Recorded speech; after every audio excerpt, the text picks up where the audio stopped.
के दौरान जब वो होम क्वारंटाइन में रहेगा उस दौरान उसे 1,000 रुपए का भरण पोषण भत्ता देने की कार्रवाई भी प्रदेश सरकार तय की है। लगभग 33 लाख विनिर्माण क्षेत्र के श्रमिकों को अब तक हम 1,000 रुपए का भरण पोषण भत्ता उपलब्ध करवा चुके हैं। 30 लाख जो प्रवासी कामगार और श्रमिक हैं इन्हें भी 1,000 रुपए का भरण पोषण भत्ता उपलब्ध कराने की कार्रवाई युद्ध स्तर पर आगे चल रही है। लगातार जहां ये कार्य सरकार के स्तर पर चल रहा है, Covid hospital level 1, level 2, level 3 के अब तक हमारे पास 78,000 से अधिक बेड उपलब्ध हैं, जिसमें प्रत्येक कोविड हॉस्पिटल में भर्ती होने वाले प्रत्येक उस व्यक्ति का निःशुल्क उपचार की व्यवस्था है, उनके भोजन की व्यवस्था है। वहां पर चिकित्सकों की प्रशिक्षित टीम निरंतर कार्य कर रही है। प्रदेश के अंदर या बाहर से आने वाले हमारे जितने भी प्रवासी कामगार और श्रमिक हैं, इनके हाथों को कार्य मिल सके, इसके लिए निरंतर प्रयास हो रहा है। और इसी क्रम को आगे बढ़ाने के लिए स्किल मैपिंग की एक कार्रवाई हो रही है। अब तक सफलतापूर्वक हम लोग 18 लाख से अधिक कामगार और श्रमिकों की स्किल मैपिंग की कार्रवाई को संपन्न कर चुके हैं। और मुझे बताते हुए प्रसन्नता है कि बहुत सारे लोग बहुत सारी टिप्पणियां क्या करते थे, लेकिन मेरा यह मानना है कि जितना भी प्रवासी कामगार और श्रमिक आ रहा है ये हमारी बहुत बड़ी ताकत है। और इसकी ताकत अब तक देश के निर्माण में अपना योगदान दे रही थी। हम इस ताकत का इस्तेमाल उत्तर प्रदेश को और एक नए उत्तर प्रदेश के निर्माण के लिए कर रहे हैं। और इसीलिए स्किल मैपिंग के माध्यम से हर हाथ को काम और हर घर में रोजगार उपलब्ध कराने की इस कार्रवाई को प्रदेश सरकार ने आगे बढ़ाया है। मुझे प्रसन्नता है कि जब आदरणीय प्रधानमंत्री जी के निर्देशन में माननीय वित्त मंत्री भारत सरकार ने पीएम पैकेज की घोषणा की, तो पीएम पैकेज में एमएसएमई सेक्टर के लिए 3 लाख करोड़ रुपए का जो पैकेज घोषित हुआ था, देश के अंदर इसका लोन मेला लगभग 57,000 ऐसे यूनिट के लिए उत्तर प्रदेश में ऑनलाइन लोन मेला यहीं पर संपन्न हुआ और बड़े पैमाने पर लोग उससे लाभान्वित हुए। ये कार्रवाई हमारी निरंतर आगे बढ़ेगी और उसी कार्रवाई को आगे बढ़ाने की दिशा से ही आज मैं हृदय से धन्यवाद दूंगा इन सभी संस्थाओं का। स्किल मैपिंग में बहुत सारे चौंकाने वाले तथ्य हम सबके सामने आए हैं और वो इस बात को लेकर के कि केवल रियल एस्टेट डेवलपर ही वर्कर के रूप में जो 30 लाख के आसपास प्रवासी कामगार और श्रमिक आए, यही केवल नहीं है। इसमें बहुत अलग अलग कैटेगरी से जुड़े हुए कामगार मौजूद हैं। इसमें अच्छे कारीगर भी हैं, इसमें अच्छे राजमिस्त्री भी हैं, इसमें अच्छे पेंटर भी हैं, कंप्यूटर ऑपरेटर भी हैं, ड्राइवर हैं, इसी प्रकार से प्लम्बर हैं। यानी जीवन के किसी भी फील्ड से जुड़ा हुआ हर एक व्यक्ति, इसमें पैरामेडिक्स भी हैं, अच्छे कंप्यूटर ऑपरेटर भी हैं और भी अलग अलग फील्ड से जुड़े हुए बहुत अच्छी मैन पावर यहां पर मौजूद है। इस मैन पावर को क्वारंटाइन के बाद सफलतापूर्वक कार्य मिल सके, इस पर हम लोगों ने फोकस किया है। इसीलिए हमने प्रदेश के अंदर एक कामगार श्रमिक कल्याण सेवा और रोजगार सेवा योजन और रोजगार आयोग के गठन की कार्रवाई को आगे बढ़ाया है। हर जनपद में हमारे पास श्रम और सेवा योजन विभाग के सेवा योजन कार्यालय मौजूद हैं। जनपद स्तर पर उसका केंद्र बिंदु होगा, लेकिन प्रदेश स्तर पर उसकी निरंतर मॉनिटरिंग करने के लिए आयोग कार्य करेगा। और इस आयोग के माध्यम से हर एक सेक्टर में, वह एग्रीकल्चर का फील्ड हो, वह विनिर्माण का फील्ड हो, वह एमएसएमई का हो, बड़े औद्योगिक इकाइयों का हो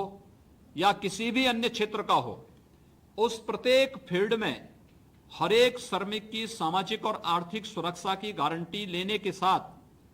हर हाथ को कार्य मिल सके, हर घर में रोजगार उपलब्ध हो सके, इस दृष्टि से सरकार कार्य कर रही है और उस कार्रवाई को आगे बढ़ाने के लिए ही मैं धन्यवाद दूंगा कि इसमें सहयोग करने के लिए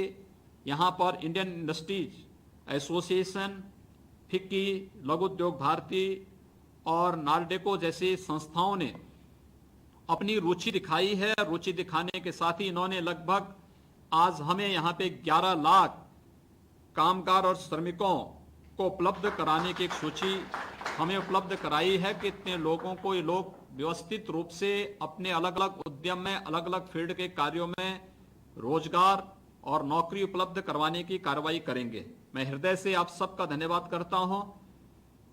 मैं एक बात के लिए और आपको बताना चाहता हूं, हम लोगों ने तय किया है कि जितने भी हमारे पास ये मैन पावर हमारी आई है, हमारी बहुत बड़ी ताकत है